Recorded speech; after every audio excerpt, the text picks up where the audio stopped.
What's the most unforgivable thing a teacher ever did? So, picture this. I'm standing in front of my entire class, tears streaming down my face, while my history teacher, Mr. Peterson, reads my private journal out loud. Every secret, every fear, every embarrassing crush.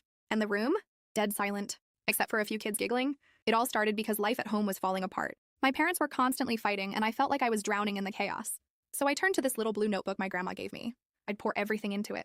How scared I was they'd split up. How I couldn't focus in school, and yeah, even my hopeless crush on Tyler, the cute boy 2 rows back. I wrote in that journal all the time. At lunch, on the bus, sometimes even in class when things felt too heavy. It was the only place where I could breathe. One day in history, I was quietly scribbling in it behind my textbook while Mr. Peterson droned on about World War II. But of course, he spotted me. "Passing notes, Emma?" he said, walking over and snatching the notebook before I could close it. "It's just my journal," I whispered, reaching for it. "Please, give it back." But instead of handing it over, he smirked and said, "Maybe what's so important should be shared with everyone."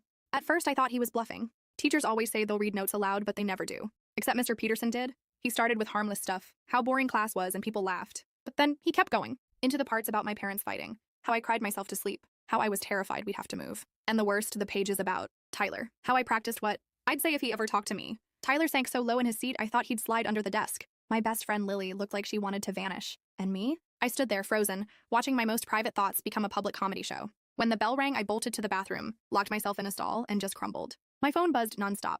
Texts from people in class, none of which I wanted to read. That night, I didn't tell my parents. They were too busy screaming at each other, and honestly, I just wanted to disappear. But the next morning, my mom noticed my puffy eyes. And when I finally told her, she didn't yell or freak out. She just quietly grabbed her car keys. At school, she marched straight into the principal's office, pulling me behind her. Calm as anything, she placed my journal on his desk and said, "Mr. Peterson read this to my daughter's entire class yesterday. Every word. What are you going to do about it?" When Mr. Peterson got called in and saw my mom, his face turned ghost white. He stammered something about discipline issues, and she wasn't paying attention, but my mom cut him off. She trusted her feelings to that book because she didn't feel safe talking about them at home. You took that safety away. 2 days later, Mr. Peterson was on personal leave. A week later, we had a new history teacher. And me? I learned that sometimes the most powerful voice in the room isn't the loudest.